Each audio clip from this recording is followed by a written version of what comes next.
Hello everyone, I hope all of you are having a great time. Today I want to congratulate you on another great achievement of yours.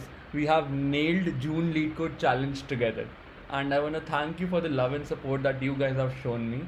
This achievement may be not that big in nature, but it's another step closer to your dreams, to our dreams of achieving our dream jobs. So I would like to thank all of you for the consistency that you have shown. You must have got a new batch in your accounts. So I would recommend you to go and see that batch and be proud of it, because achieving dreams is not easy without consistency, and consistency will only help us reach to our goals. So let's take out some time and see what have we learned in the month of June, what variation have we covered in the month of June. So the day one problem was a typical interview problem, which is often asked in interviews: maximum area of an island. This is a graph problem, very straightforward in nature, and if you know the concept, you'll be able to solve it. There's a particular set of problems related to this concept, and once you grasp that concept, all the problems of that nature will be easy for you. Day 2 was a dynamic problem, interleaving strings. This is another classic DP problem which is highly asked in interviews. I myself has experienced this question in the past in an interview, and I'll tell you, the concepts are not very tricky. You just need to clear your basics and you'll be able to come up with the approach. Also at times you get an edge over those who have not done these type of questions in the past. So it's always good to attempt wide variety of questions. Day 3 we had a max heap problem. We understood the trick, and we were able to solve it using the max heap technique.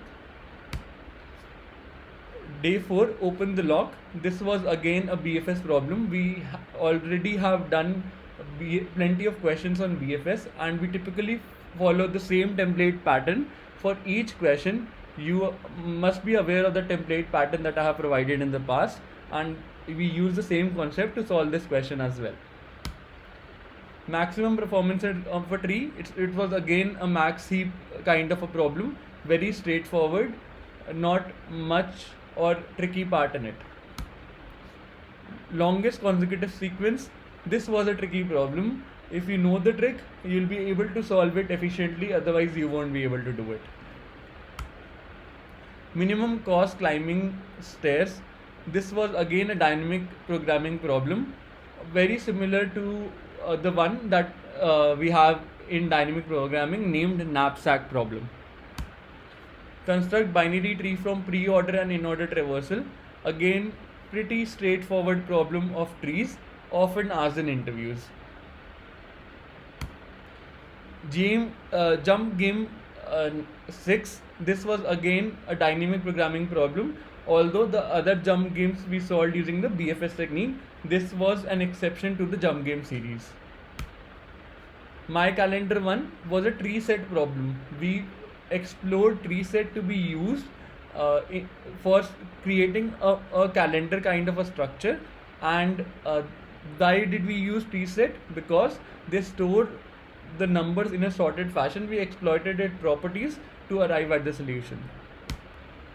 Stone Game 7, this was a new problem for me as well, a gaming problem, and we solved it using the dynamic programming technique. Next was minimum number of refueling stops. This was again a priority queue problem. We solved it using the max heap technique. Then we had palindromic pairs. This was a tricky problem.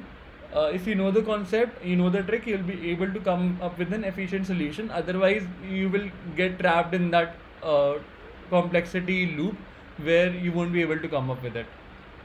So it's better to know the trick. Maximum units on a truck, again a max heap problem. Matchstick to square, this was a very unique problem in itself, and I personally liked it. We solved it using the backtracking technique. Generate parenthesis, again a famous interview problem, and again it was similar to the previous day problem, and we use the same concept, backtracking, for solving this question. Number of sub arrays is bounded maximum. Again, a trick question. If you know the technique, you'll be able to come up with the solution. It's very difficult to arrive at the solution in an interview for these trick questions. So don't get disheartened if you encounter such problems in an interview. That's why it is told to cover the maximum breadth for during the interview preparation. Next was range sum query mutable. I explained segment trees concept for the first time by this question, and thanks for your love and support that I have received for this video. I also thoroughly enjoyed making this video. Next we had K inverse pairs array, and we solved it using the DP technique. Next was swim in rising water. Again a graph problem similar to maximum area of an island. So a similar concept was applied. Then we had Pascal's triangle, easy peasy problem. Nothing much to think about while coding this up. Number of matching subsequences. We exploited the concept of maps to come up with the solution. I would say this was also a nice problem. Then we had reverse linked list 2. This was a typical linked list problem, very easily solvable in interviews.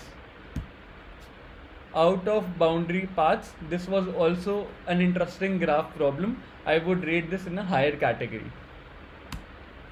Redundant connections, again very famous DFS problem based on the graph concept, similar to maximum area of an island. Then it was count of smaller number after self. Again we used the segmentary concept to come up with the solution, an extension of the previous segmentary problem that we did 10 days back. Candy was a trick question. If you know the trick, you'll be able to come up with a solution.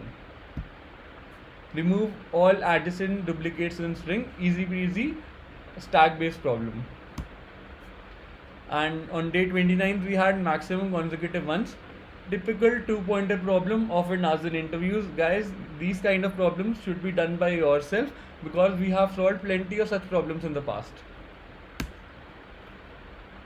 And the last one was lowest common ancestor of a binary tree. I hope you enjoyed today's question and the solution for it, and I thoroughly enjoyed this problem.